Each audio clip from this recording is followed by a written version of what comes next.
Deputy CM Pawan Kalyan ఇంకా ఆయన ప్రతిపక్షంలోనే ఉన్నాననుకుంటున్నారని మాజీ మంత్రి పేర్ని నాని విమర్శించారు. వైఎస్ జగన్ ఇంకా అధికారంలో ఉన్నారనే భావనతోనే పవన్ కళ్యాణ్ సమావేశం సాగిందని పేర్ని నాని ఎద్దేవా చేశారు. పవన్ మాట్లాడే మాటలకు చేసే పనులకు పొంతన లేదన్నారు. పవన్ రాజకీయ జీవితమంతా పొంతన లేని మాటలేనని విమర్శించారు. ఆయన ఇంకా అపోజిషన్లో ఉన్నాడని, ఆయన జగన్ గారే సీఎంగా ఉన్నాడన్నట్టుగా ఇంకా మాట్లాడుతున్నాడు. ఆ మాటల్లో ఆయన ఏం చెప్తాడంటే అసలు ఒక మాటకి వారికి పొంతన ఉండదు.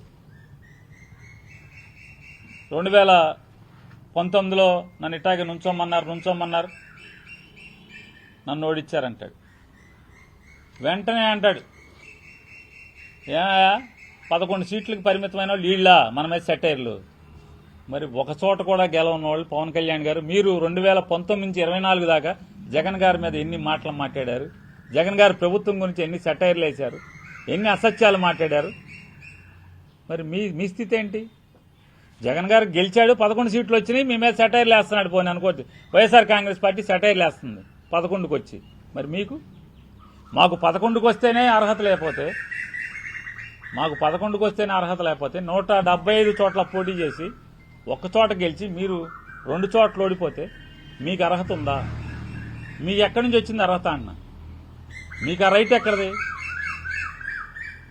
అంటే ఆయన ఏ మాటకి పొంతనుండదు. మొత్తం టోటల్గా ఆయన రాజకీయ జీవితం అంతా అంతే.